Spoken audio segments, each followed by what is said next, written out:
शाहपुर की जनता का जनाधार मिला, कहाँ कमियां रह गई कि इस बार जो है हार का सामना करना पड़ा? नहीं, कमियां नहीं, पूरे बिहार भर में आप देखे होंगे एक तरह से सुपड़ा साफ कहेंगे इसको।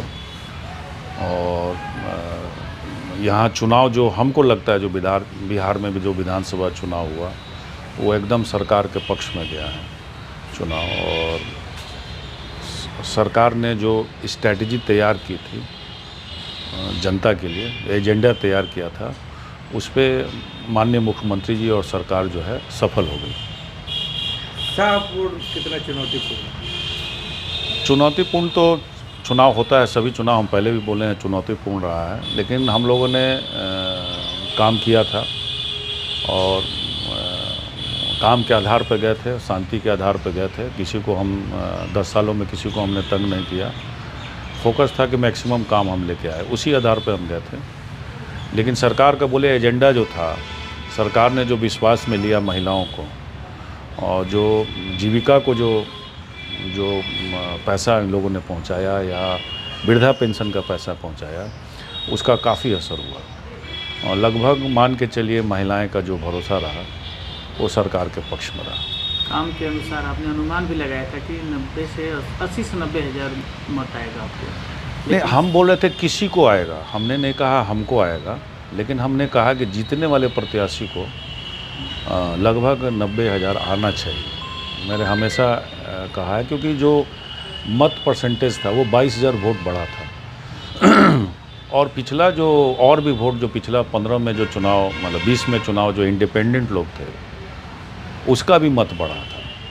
ये अनुमान था कि जो जीतने वाले प्रत्याशी कि उनको इतना वोट आना चाहिए, तो वही हुआ। जिस तरह से लगातार आपके द्वारा कहा गया कि 10 साल में अरबों का विकास किया शाहपुर विधानसभा, क्या इस बार जो तमाम जो मतदाता है क्या विकास के मुद्दे के साथ नहीं रहे? नहीं, विकास देखिए, जाति समीकरण बहुत अहम रोल हो गया है। देखा जाए तो जाति समीकरण के अगर देखा जाए, अगर तराजू पे देखा जाए तो निश्चित तौर पे एनडीए की जो सरकार है उसमें जाति समीकरण उसने बेहतर बना के रखा है सरकार में, क्योंकि बहुत सारे जो शीर्ष नेता हैं उस जाति के वो एनडीए के साथ हैं, नहीं सरकार के साथ हैं। तो सरकार के साथ है तो उसका भी प्रभाव पड़ा है। प्लस जो पॉलिसी बनाई गई थी महिलाओं के लिए और वो काफ़ी इफ़ेक्ट कर गया, क्योंकि पिछला 20 सालों से मुख्यमंत्री नीतीश कुमार जी हैं, इस तरह का वोटिंग पहली बार हुआ था। तो आखिर कारण क्या है? सरकार तो मतलब जनता के बीच में था कि एनडीए गठबंधन है तो पलड़ा भारी है उनका, लेकिन फिर भी इतना वोटिंग होना तो ये बता रहा था कि इनके जो एजेंडा थे, जो पब्लिक, जो गरीब लोग थे, वो काफ़ी एकत्रित मतलब एक मुश्त हो गए। एक मुश्त होने के बाद वो जो हुआ उसके चलते चुनाव में हार हुई है। यहाँ विकास एजेंडा था ही नहीं पूरे बिहार भर में। सरकार के प्रति विश्वास पे ज़्यादा लोग भरोसा किए और उसी आधार पर पूरे बिहार में चुनाव हुआ।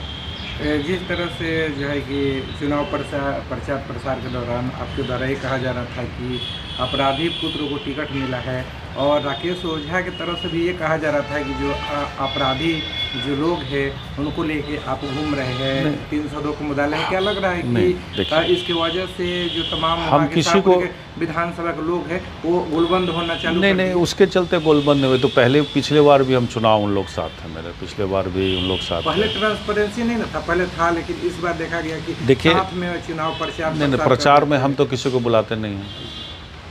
प्रचार में हम अपने टीम के साथ जिसको आना है अपने घूमें, निश्चित तौर पे वो हमारे समर्थक, क्योंकि उनके समर्थक तो होंगे नहीं, क्योंकि उनके बीच में लड़ाई है, ये सभी लोग जान रहा है। तो मेरे उस तरह तो जाएंगे, या हम मेरा खिलाफ करेंगे या उनके तरफ जाएंगे या इंडिपेंडेंट रहेंगे, ऐसी कोई बात नहीं है। वो तो आज की झगड़ा नहीं, बहुत पुरानी इन लोगों की झगड़ा है। और हम हमेशा कहें कि हम अपराध का कभी भी समर्थन नहीं किए। उन लोगों ने एक सब कुछ जानते हुए भी, जो हम विधायक थे तो इसको अब निश्चित तौर पे हमको वो टारगेट करेंगे। तो मेरा ऐसा कोई अपराध से लेना देना नहीं है। 2010 में जिनके बारे में बात करें वो चुनाव वहाँ से लड़े थे। अगर मैं प्रचार में जाता तो एक बात समझ में आती, मैं तो प्रचार में वहाँ गया भी नहीं था 2010 में, वो चुनाव भी लड़े थे। तो ये कहने वाली बात है। मेरा संबंध निश्चित तौर पे उस गांव में सोनबरसा गांव के मुखिया है और पुराना संबंध रहा है, लेकिन इन दोनों परिवार के झगड़े से मेरा कोई लेना देना नहीं है। ये उज्ज्वलिया लोग भी जानते हैं और सोनबरसा के लोग भी जानते हैं। ये कोई मुद्दा नहीं है। ये मुद्दा जो आपको बताया, मेन मुद्दा, बेसिक मुद्दा यही था कि 10,000 रुपया जीविका को मिला। अगर उसका हिसाब लगाइएगा तो प्रति कंस्टिट्यूंसी 30,000, 40,000, अगर 75 लाख जीविका को पैसा ट्रांसफ़र हुआ है तो एक कंस्टिट्यूंसी में 30,000 हो जाता है। मैंने इसका प्रभाव पड़ा है। बिल्कुल प्रभाव पड़ा है कि पिछले 4 चुनाव में इस तरह का वोटिंग नहीं हुआ। मेरे समझ से हमको लगता है कि एक वो प्रभाव है, बहुत ज़्यादा असर किया है। जो काफ़ी बेहद गरीब लोग हैं, उनके अगर परिवार में 2-3 सदस्यों को भी आ जाता है तो काफ़ी पैसा हो जाता है। प्लस इन लोगों को ड्यूटी भी दी गई थी, सिर्फ पैसा ही ट्रांसफ़र नहीं किया गया था, इन लोगों को ड्यूटी भी दी गई थी कि आपको मत भी करना है किसी भी हालत केंद्र पे भी जीविका दीदी को देखा है। बिल्कुल, मतदान केंद्रों में भी आप देखे होंगे, कई जगह मीडिया वाले दिखाए हैं, और हर जगह लाइन में जहां महिला लगी हुई थी उसको एक दिशा दिखाया जा रहा था कि आपको मत कहां करना है। तो इस पूरे स्ट्रैटेजी में एनडीए भारी पड़ा और उसके चलते जो अप्रत्याशित रिजल्ट आया है, बहुत सारे लोग अपने कंस्टिट्यूंसी में बहुत अच्छा काम किए हारे हैं, बहुत लोग बुरा काम किए हैं वो जीत गए हैं। अब जैसे बरहमपुर में आप देखिए, उसकी तुलना होती थी शाहपुर में। हैट्रिक लगा। अब इससे अनुमान लगा सकते हैं कि काम का कोई मतलब नहीं रह जाता है। तो जातीय गोलबंद कैसा बना वो असर किया, और सरकार के प्रति लोग का विश्वास था।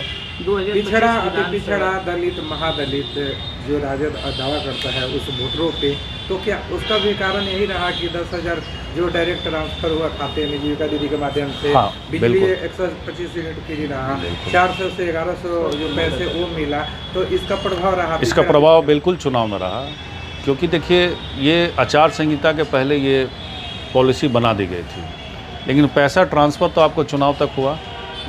चुनाव के मान लीजिए 6 तारीख को या 4 तारीख को अगर पैसा ट्रांसफ़र हो गया तो आचार संहिता के पहले तो आप पॉलिसी बना दिए, उस पॉलिसी का फ़ायदा जो है चुनाव के वक्त भी मिला। तो जो मुद्दा था उसका निश्चित तौर पे इसका फ़ायदा मिला है। उन लोग अपने प्लानिंग में, और मुख्यमंत्री पे लोगों को विश्वास था कि ये सरकार आएगी तो देगी, और ये सरकार दे रही है। एनडीए को 202 सीटों के साथ प्रचंड जीत हुई है, उसको लेकर आज है कि तेजस्वी यादव समीक्षा बैठक भी बोला है। क्या रणनीति तैयार की जाएगी? अब वहाँ जाएंगे, अब लोग क्या कहेंगे, हर कंस्टिट्यूंसी का अलग अलग मुद्दा है, सब लोग अपनी अपनी बात को रखेंगे, हम लोग अपनी बात को रखेंगे वहाँ। 2025 बिहार विधानसभा चुनाव में कुछ गाने के भी वायरल हो रहे हैं, 2-3 गाने अश्लील गाने जो बोले थे, क्या जो राजद के जातिवाद टाइप के गाने हैं उसका भी प्रभाव पड़ेगा? वो देखिए, वो तो पहले से गाने बजते हैं, और प्रधानमंत्री जी जरूर मंच से उस बात को कहे, मतलब जो हमेशा बोलते आए हैं कि लालू जी के राज का जो है उसी तर्ज पे गाना मान लिया जाए। तो एक जादव के खिलाफ लोगों को गोलबंद किया जा रहा था, जादव के खिलाफ एक गोलबंद किया जाता है, उसमें लोग सफल हुए हैं। बहुत सारे जगह आप देखेंगे सफल हुए हैं। बूथ का आप एनालिसिस कीजिएगा, उसको खुद आपको समझ में आ जाएगा कि एक तरह से गोलबंदी की गई थी और उसका प्रभाव पड़ा है चुनाव में। लेकिन महागठबंधन के ही लोग बोल रहे हैं कि उस गाने का भी इस चुनाव में असर पड़ा है। देखिए, उस चुनाव का असर हम नहीं मानते हैं। ये सबसे बड़ा असर जो है, जो आपको हमने बता दिया, जो हमको देखने को मिला, एक तो निश्चित तौर पे गोलबंदी, क्योंकि चिराग उधर हैं, उपेंद्र कुशवाहा उधर हैं, सभी लोग उधर हैं, और उनका गोलबंद बहुत तगड़ा था, पहले भी था, लेकिन पहले इस तरह का वोटिंग नहीं हुआ है। इस बार जो वोटिंग हुआ, निश्चित तौर पे नीतीश कुमार जी के प्रति लोगों का विश्वास ज़्यादा, गठबंधन के विश्वास ज़्यादा पड़ा, और पैसा बहुत बड़ा प्रभाव डाल दिया उसमें। जिस तरह से पावर स्टार पवन सिंह संसदीय चुनाव में ये कहा जा रहा था कि तमाम लोगों को हरवाने का काम किए, उनके माथे पे जो कलंक लगा हुआ था, क्या जो लग रहा है कि इस चुनाव में प्रचार प्रसार करने आए थे उसका प्रभाव पड़ा और सातों विधानसभा में क्लीन स्वीप हुआ? देखिए, इसको समझने के लिए पवन जी जब चुनाव लड़ रहे थे, प्रधानमंत्री जी भी आए थे उपेंद्र कुशवाहा जी के प्रचार में, फिर भी वो 3 नंबर पर चले गए। उपेंद्र कुशवाहा जी 3 नंबर चले गए। कलाकार हैं, कलाकार का फ़ैन फॉलोवर्स ज़्यादा होता है। पवन जी आए तो निश्चित तौर पे उनके जो फ़ैन फॉलोवर्स है, फैंस है, जिसमें हर कास्ट के लोग होते हैं, निश्चित तौर पे बढ़े हैं। और पवन जी के चलते आर.के. सिंह चुनाव हार गए, उपेंद्र कुशवाहा जी भी चुनाव हार गए। ठीक है, राजनीति में है लोग, राजनीति में लोग किसको कब इस्तेमाल करना है ये बखूबी पार्टी के लोग जानते हैं, और पवन जी को इस्तेमाल किया गया स्टार प्रचारक के रूप में। बिहार में कई जगह वो प्रोग्राम कराया और अपार भीड़ मिली। वो तो एक मैटर है, क्योंकि सबसे बड़ा मैटर जो हमको आप बताए हैं कि पब्लिक के बीच में डायरेक्ट जो लाभ पहुंचा है, डायरेक्ट लाभ से लोग जो है मत का प्रयोग जो है एनडीए के प्रति डायरेक्ट लाभ जो पहुंचा है डीबीटी के माध्यम से मिला था, वो डायरेक्ट खाता में पैसा का भी झोल नहीं था, डायरेक्ट खाता में पैसा हाँ, गया ना। तो डायरेक्ट लाभ में आप कैसे जीत पाइएगा। और 20 करोड़ रुपया खर्च हुआ है, एक कंस्टिट्यूंसी अगर निकालिएगा तो लगभग 20 करोड़ के लगभग में पैसा गया है। तो क्या जो वृद्धा पेंशन है वो गया, विकलांग पेंशन है वो गया, बिजली का लाभ हुआ वो गया, तो 20 करोड़ से लगभग हर एक कंस्टिट्यूंसी में डायरेक्ट लाभ पहुंचाया गया। तो उसका आप मुकाबला कैसे कीजिए। उस पर जनता ने विश्वास नहीं किया। जनता विकास को दरकिनार किया है, क्लियर है, और गोलबंद बहुत बढ़िया हुआ है। जो भारतीय जनता पार्टी के जो वोटर्स हैं, कोड वोटर्स हैं, और प्लस नीतीश कुमार के जो कोड वोटर्स हैं, दोनों यूनाइट हो गए। आगे की रणनीति क्या रह गया? रणनीति की कोई बात नहीं, मेरा जो फ़र्ज़ था, हमने 10 सालों में काफ़ी काम किया है और कोई काम बाकी नहीं है। शाहपुर विधानसभा क्षेत्र में कोई रोड की मरम्मती नहीं, मुख्यमंत्री टोला संपर्क में भी लगभग सभी गांव हो गए। एक्स्ट्रा के लिए हम लोग बहुत सारा आवेदन लिखे हुए थे, जैसे बीमारी को चाना से जोड़ना है, करनामेपुर को उस देना, कई छोटा मोटा, और सुलभ संपर्कता में हम लोग दिया है स्कीम। वो सब हम लोग सब अपने बखूबी हमने अपना विकास के नाम पे अपना दायित्व था निभाया है। लेकिन समाज में बहुत सारा जलन की भावना कभी पता चलता है कि कोई व्यक्ति मेरे साथ घूमता है तो उसके खिलाफ लोग गोलबंद होते हैं। बहुत सारा हम लोग परिणाम जब बूथ वाइज देखते हैं, बहुत सारा मिलता है। खैर, जनता जिसको पसंद की है उसको। शाहपुर की जनता के लिए क्या मैसेज देंगे? कोई मैसेज नहीं। देखिए, शाहपुर की जनता, हम लोगों ने काम किया, शाहपुर की जनता पे हम लोगों ने मेरे पे विश्वास किया, जो भी मेरे समर्थक हैं विश्वास किया। निश्चित तौर पे पिछले बार से हम लोग बेहतर प्रदर्शन किए हैं, लेकिन सरकार के सामने सभी लोग फेल हैं। तो जो जीते हुए अभी प्रत्याशी है, जो आपके प्रतिद्वंदी खड़े थे बीजेपी के सीट से, राकेश ओझा, क्या उनके लिए भी कुछ कहेंगे? नहीं, जीते हैं, उनको बधाई है। जनता उनको जिताई है, विधाई है, उनको मौका दी है, और अपना बखूबी अपना काम करेंगे। जो छूटे हुए काम रह गए हैं जो आपके, बाकी देखिए, क्षेत्र में विकास काम 10 साल पहले भी हुआ है। मुन्नी देवी जी थी, ऐसा नहीं कि काम नहीं हुआ। 5 से 15, क्योंकि पॉलिसी नीतीश कुमार जी आए तो बहुत सारी पॉलिसी बनी सरकार में, देश में, जो पहले पॉलिसी नहीं थी। प्रधानमंत्री सड़क योजना नहीं थी, मुख्यमंत्री सड़क योजना नहीं थी, सुलभ संपर्कता नहीं थी, मुख्यमंत्री सेतु योजना नहीं थी। ये नीतीश कुमार का जब शासनकाल आया, जब सर्विस टैक्स देश में आया, जब आमदनी बढ़ी, तो ये सब योजना हुई। तो सभी लोग अपने हिसाब से काम करते हैं। भाजपा के नेता, कोई अच्छा या बुरा, कोई अच्छा समझे या बुरा समझे, काम तो सभी लोग करते हैं। भाजपा के नेता भोर ओझा, उनको इस चुनाव में गेम चेंजर माना जा रहा है, आप क्या मानते हैं? अब गेम चेंजर मानने वाले लोग मानेंगे, लेकिन आपको जो हम बता दिए कि जो गोलबंदी हुई उसमें कोई फूट नहीं हुई। ये कहा जो गठजोड़ हुआ, गठजोड़ की वजह से गोलबंदी हुई, मुन्नी देवी भी आ गई। गठजोड़ भी हुआ, सब कुछ हुआ, और सबसे बड़ा लाभ सरकार का हम आपको बता रहे हैं, सबसे बड़ा लाभ वही पहुंचा है, डायरेक्ट लाभ पहुंचा है। अब किसी गांव में हम जाके हम प्रचार के बारे में, हम उदाहरण के सबूत, हम कहीं दामोदरपुर गांव में गए, लोगों को बोले कि देखिए आप लोग के लिए हम पुल बनाए हैं, काम तो किए हैं। तो कुछ लोगों का वक्तव्य था, पुल से हमको क्या लेना देना। तो ये हम सुन के बड़ा आश्चर्य हुए थे कि पुल बनाने के बाद भी लोग कह रहे हैं कि पुल से हमको क्या मतलब है, हमको क्या मिला। शाहपुर की जनता के माइंड में पहले से था कि जो है इस बार जो है देखिए, उससे ये साफ जाहिर होता है कि जो बेहद गरीब आदमी हैं, वो उनके पास ना गाड़ी है ना घोड़ा है, उनको पुल से कोई मतलब नहीं है। अगर नाव भी रहता तो उससे पार कर जाते हैं, क्लियर बात है। उनको था कि डायरेक्ट लाभ हमको क्या मिला, नहीं मिला, और सरकार ने डायरेक्ट लाभ पहुंचा दी, तो दोनों में फ़र्क हो गया ना। मैंने वो था कि इस बार जो है बदलाव करना चाहते हैं।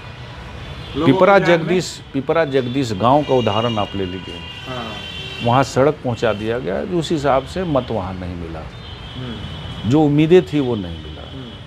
तो लोग विकास को एकदम दरकिनार किए इस बार, और सीधे सरकार के प्रति गए, और डायरेक्ट लाभ मिला उसके प्रति गए। और भारतीय जनता पार्टी के जो वोटर हैं वो गोलबंद थे। यानी माना जा रहा है कि राहुल तिवारी डायरेक्ट सरकार से वहाँ चुनाव लड़ रहे हैं। बिल्कुल, देखिए, मेरे प्रचार में कोई गया नहीं। एक तेजस्वी जी का प्रोग्राम हुआ था, और शुरुआती में योगी आदित्यनाथ जी आए थे वहाँ, पवन जी का प्रोग्राम हुआ था और झारखंड से सभी लोग आए थे। मेरे तरफ से कोई नहीं आया था। केशव प्रसाद मौर्य जी भी आए थे, मेरे तरफ से तो कोई नहीं गया। जो हमने काम किया लोगों ने विश्वास किया, पिछले बार से बेहतर प्रदर्शन हम लोग का रहा, फिर भी सरकार से कोई जीत नहीं पाया। वो अपने एजेंडा में सफल रहे। अपने गोलबंद जाति समीकरण के गोलबंद बहुत बढ़िया से उन लोगों ने बैठा लिया था, जिसके चलते पूरे बिहार भर में रिजल्ट है। शाहपुर क्या, पूरे बिहार का रिजल्ट देखने को मिलता है।